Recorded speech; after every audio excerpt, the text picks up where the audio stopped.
Carbon Copy, Chapter 21. Hello? Charlotte Allen answered her cell phone. Hello, Mrs. Allen. This is Grier. I hope I'm not calling at a bad time. His nerves tied his stomach in knots. Hello, Grier. Please call me Charlotte. Lilly isn't here. She and Luke went to Sloppy Joe's before dinner. I actually need to speak with you, Charlotte. Oh? What can I do for you? Her tone attested to her piqued interest, but her voice also carried an undercurrent of hatred towards his family. I'd prefer to discuss this matter in person. Would you mind if I came by? I can be there in 5 minutes. You're in the Keys?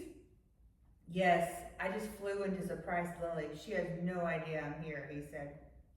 She'll be thrilled. I'll meet you by the pool. Grier waited by the poolside lounge area and ordered a gin and tonic. He drank it quickly to calm his nerves. It surprised him that he felt so nervous about meeting with Charlotte to discuss the future. He'd learned all the horror stories from Luke and Lilly. Just anticipating the wrath of Charlotte Allen made his skin crawl. Grier stood up when he noticed Charlotte's regal entrance. Charlotte, how wonderful it is to see you again. Thank you for agreeing to meet with me on such short notice, he'd said, and gently pecked Charlotte on the cheek. He gestured for her to take a seat on the chair opposite of him. Grier, I'm so glad you called. I knew this conversation would take place sooner or later. The waiter appeared and placed a whiskey sour in front of Charlotte and another gin and tonic in front of Grier. I took the liberty of ordering your whiskey sour. I hope you don't mind. Thank you, Grier. How's your father? Lilly tells me he suffered another heart attack and he's waiting on the transplant list. He's hanging on, but just barely. I'm hoping he'll get a new heart any day now. I appreciate your asking. I understand there's some bad blood between you two. I was an infertility patient of Dr. Michael Garrison. He proved himself a genius at helping infertile couples, like me and my dearly departed husband, Edward.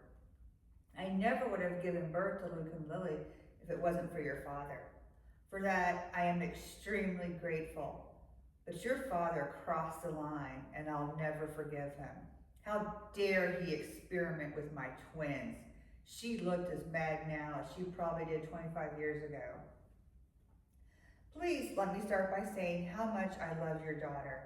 I'd never do anything to hurt her, and I'd easily give my own life to save hers. He'd prepared this speech weeks ago, and he'd even jotted down his words on note cards. But he mentally placed his cards down and decided to speak from the heart. I'm listening, Charlotte said. I understand your concerns about my intentions with Lilly. I know your reluctance to trust me stems from Create Life's intentions almost 25 years ago. My father never involved himself with the baby K part of the business. And since I was just a kid, I obviously had no involvement in the matter. Create Life's actions involved kidnapping my newborn twins. I never summoned the police because your father swore to never harm Luke and Lilly again.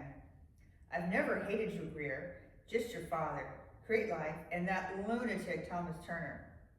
But every time I saw you with Lilly, it reminded me of the past. I couldn't help but fear for her safety. The company you run lacks morals and ethics. Create Life crossed the line with their experiments. Their scientists did the unthinkable with their research in genetic engineering, and by some miracle, Create Life managed to keep their illegal experiments and breakthroughs a secret from the public for over 3 decades. I know, I hate what they did and are still doing, but I swear I'll rectify the situation. In fact, I just came back from baby K. What I've done will stop Create Life from cloning anyone ever again, Grier said. It's about time someone puts an end to this mess. But you can understand my initial reluctance when you started dating my precious baby girl. It appeared too coincidental. I knew deep down Dr. Garrison somehow played a hand in setting you and Lilly up on a blind date. What better way for Create Life to keep tabs on Luke and Lilly than for the son of the founder to date my daughter? I understand. I can't say I blame you, but Charlotte, I love your daughter more than anything in the world. Let me assure you, I'll do everything in my power to keep her safe and happy for the rest of her life. I want to ask you for Lily's hand in marriage. Grier held his breath for Charlotte's response.